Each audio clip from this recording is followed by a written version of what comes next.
नैमिषारण्य तीर्थ में 80,000 मुनि एकत्र होकर पुराणों के ज्ञाता श्री सूत जी से पूछने लगे, हे महामुनि, आपने हमें अनेक पुराणों की कथाएं सुनाई है।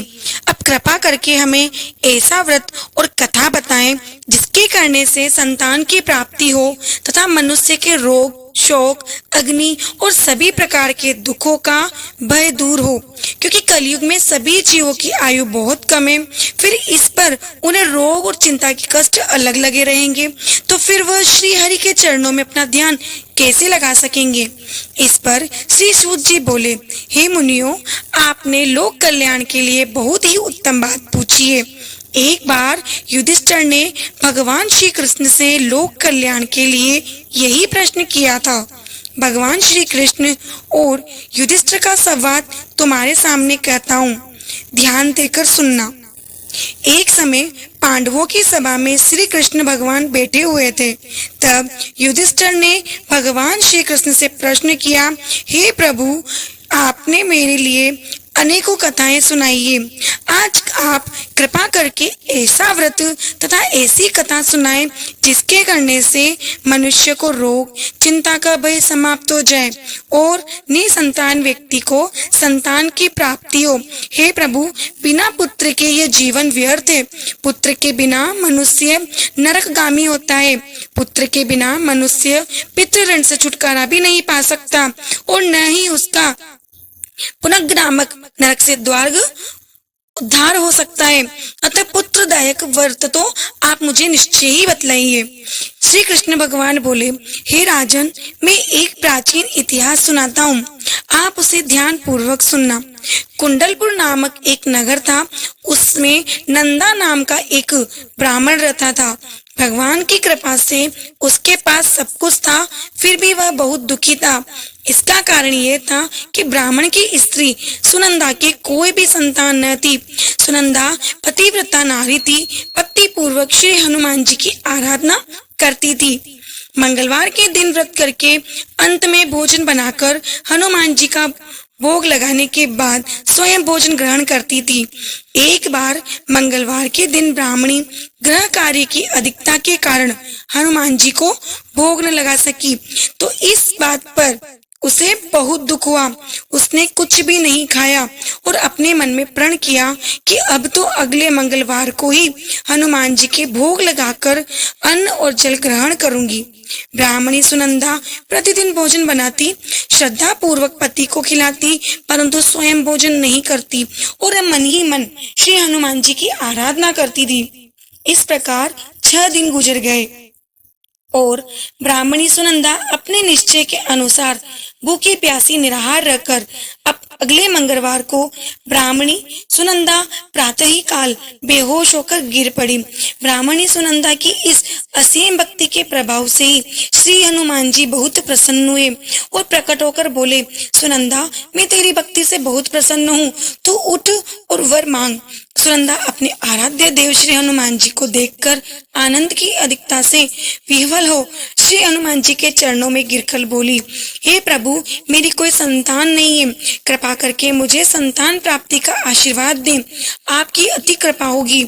इस पर हनुमान जी बोले, तेरी इच्छा पूर्ण होगी, तेरे एक कन्या पैदा होगी और उसके अष्टांग प्रतिदिन सोना दिया करेंगी।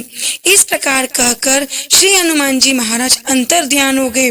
ब्राह्मणी सुनंदा बहुत हर्षित हुई, सभी समाचार अपने पति से कहे।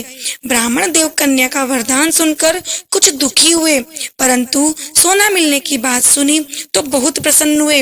विचार किया कि ऐसी कन्या के साथ मेरी निर्धनता तो समाप्त हो जाएगी। हनुमान जी की कृपा से वह ब्राह्मणी गर्भवती हुई और 10वें महीने में उसे बहुत ही सुंदर पुत्री की प्राप्ति हुई। ये बच्ची अपने पिता के घर में ठीक उसी तरह बढ़ने लगी जिस प्रकार शुक्ल पक्ष का चंद्रमा बढ़ता है। 10वें दिन ब्राह्मण ने उस बालिका का नामकरण संस्कार कराया उसके कुल पुरोहित ने उस बालिका का नाम रत्नावली रखा, क्योंकि यह कन्या सोना प्रदान किया करती थी। इस कन्या ने पूर्व जन्म में बड़े ही विधान से मंगल देव का व्रत किया था। रत्नावली का अष्टांग बहुत सा सोना देता था। उस सोने से नंदा ब्राह्मण बहुत ही धनवान हो गया। अब ब्राह्मणी भी बहुत अभिमान करने लगी। समय बीतता रहा। अब रत्नावली 10 वर्ष की हो चुकी थी।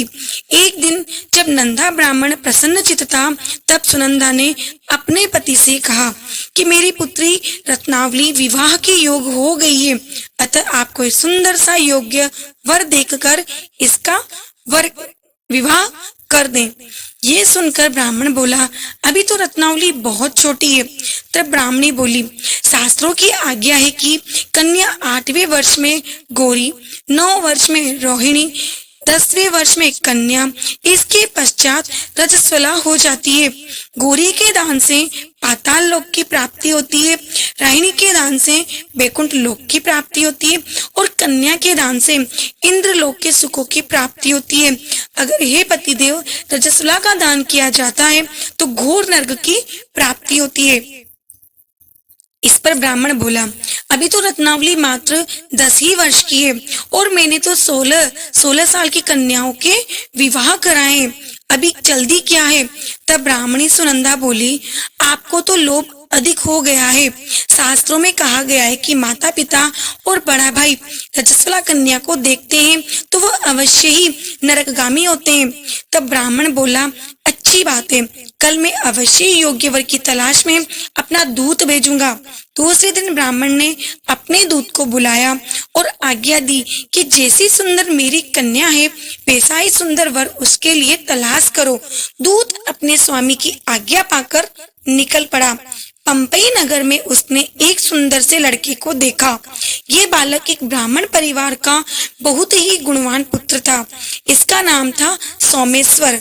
दूत ने इस सुंदर और गुणवान ब्राह्मण के पुत्र के बारे में अपने स्वामी को पूर्ण विवरण दिया। ब्राह्मण नंदा को भी सोमेश्वर अच्छा लगा और फिर शुभ मुहूर्त में विधि पूर्वक कन्यादान करके ब्राह्मण ब्राह्मणी संतुष्ट हुए। परंतु ब्राह्मण के मन में तो लोभ समाया हुआ था। उसने कन्यादान तो कर दिया पर वो बहुत दुखी भी था।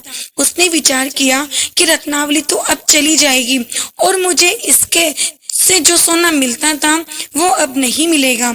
मेरे पास जो धन था कुछ तो इसके विवाह में खर्च हो गया और शेष बचाए वह भी कुछ दिनों पश्चात समाप्त हो जाएगा।